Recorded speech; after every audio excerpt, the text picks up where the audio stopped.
Bismillahirrahmanirrahim.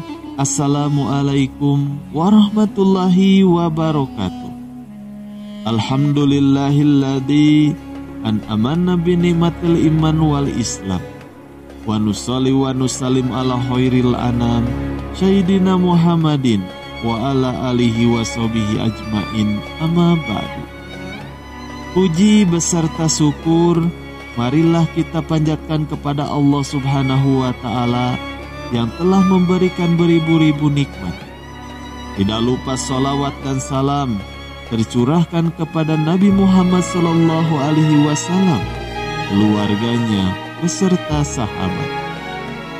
Semoga kita semua mendapatkan syafaatnya dan mendapat petunjuk hingga hari kiamat nanti. Marilah kita senantiasa bersolawat serta mengucapkan salam kepada junjungan kita Nabi Muhammad Sallallahu Alaihi Wasallam. Allahumma sholli ala Sayyidina Muhammad wa ala ali Sayyidina Muhammad. Doa dan harapan saya, semoga saudaraku semuanya lalu diberikan kesehatan, dilapangkan rezekinya, dan diampuni dosa-dosanya, juga dipanjangkan umurnya. Amin ya robbal alamin. Sahabat rahasia kolbu rahimakumullah, setiap yang bernapas pasti akan mengalami kematian, tidak terkecuali dengan manusia. Namun ketika mengalami kematian, bukan berarti perjalanan manusia harus berhenti. Perjalanan yang masih panjang harus dilalui oleh setiap orang. Salah satunya adalah ketika dibangkitkan dari kubur. Ketika hari kiamat tiba, seluruh manusia yang telah meninggal akan dibangkitkan kembali. Lalu mereka akan dikumpulkan lagi di tempat yang bernama Padang Mahsyar. Lalu akan ditimbang amal perbuatan selama di dunia, dan masih banyak lagi yang akan dilalui hingga sampai pada titik akhir di mana setiap orang akan mendapatkan tempat kembali dan balasan yang setimpal dengan amal perbuatannya lama di dunia. Di dalam kitab Tanbihul Ghafilin, di sana dijelaskan bahwa ketika manusia dibangkitkan dari alam kubur dan dikumpulkan di Padang Mahsyar, ada 12 golongan umat manusia dengan keadaan berbeda-beda, tergantung pada amal perbuatannya. Yang pertama, golongan manusia yang dibangkitkan dan dikumpulkan dalam keadaan tidak memiliki tangan dan juga tidak memiliki kaki. Itu ciri bahwa orang tersebut selama di dunia adalah orang-orang yang suka menyakiti hati tetangganya, baik melalui perkataan maupun dengan tingkah lakunya, sehingga para tetangga tidak merasa nyaman jika bertemu dengannya. Yang kedua, golongan manusia yang dibangkitkan dan dikumpulkan di dalam keadaan menyerupai seekor babi. Mereka ini adalah golongan manusia yang suka melalaikan sholat, padahal suara azan telah terdengar dengan lantangnya.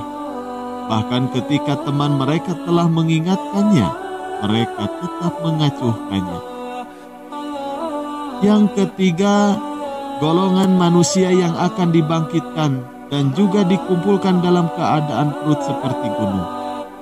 Di dalamnya dipenuhi oleh ular dan hewan-hewan berbisa lainnya seperti kalajengking dan sejenisnya. Golongan ini merupakan manusia yang enggan mengeluarkan zakat dengan berbagai alasan. Yang keempat, golongan manusia yang dibangkitkan dan dikumpulkan dalam keadaan mulutnya mengalirkan darah. Golongan ini adalah manusia yang selama hidupnya senang berbohong dan juga licik dalam berjual beli. Mereka rela berbohong demi mendapatkan keuntungan tanpa memikirkan risikonya. Golongan manusia yang akan dibangkitkan dan juga dikumpulkan dalam keadaan badannya kembung dan penuh nanah. Badan mereka mengeluarkan bau yang sangat busuk, bahkan lebih busuk dari bangkai.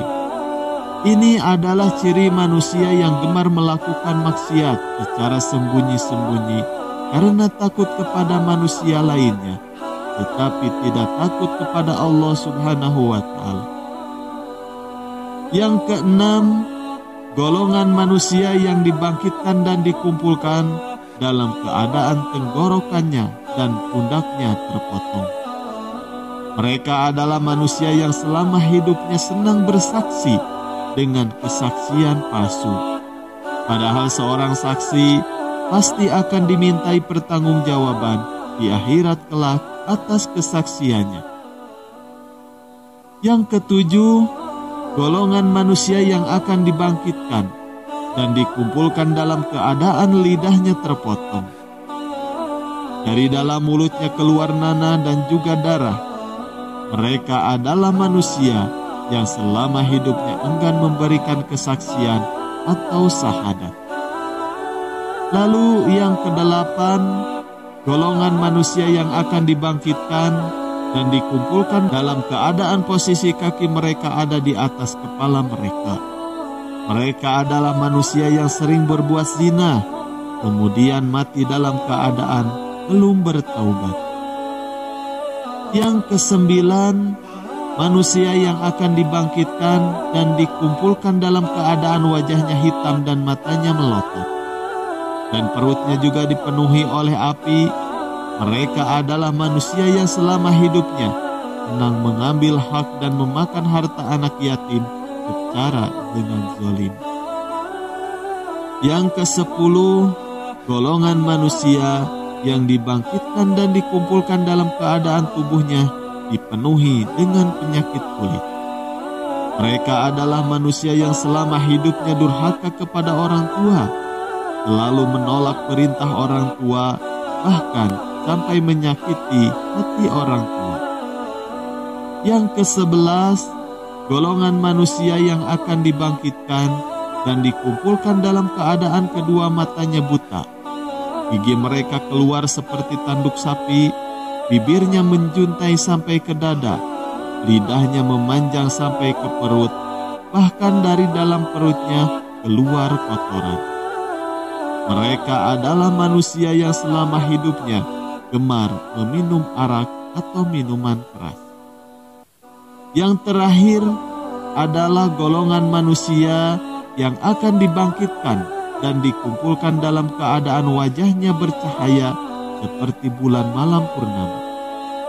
Dan ketika mereka melewati jembatan Shiratal Mustaqim secepat kilat yang menyambar.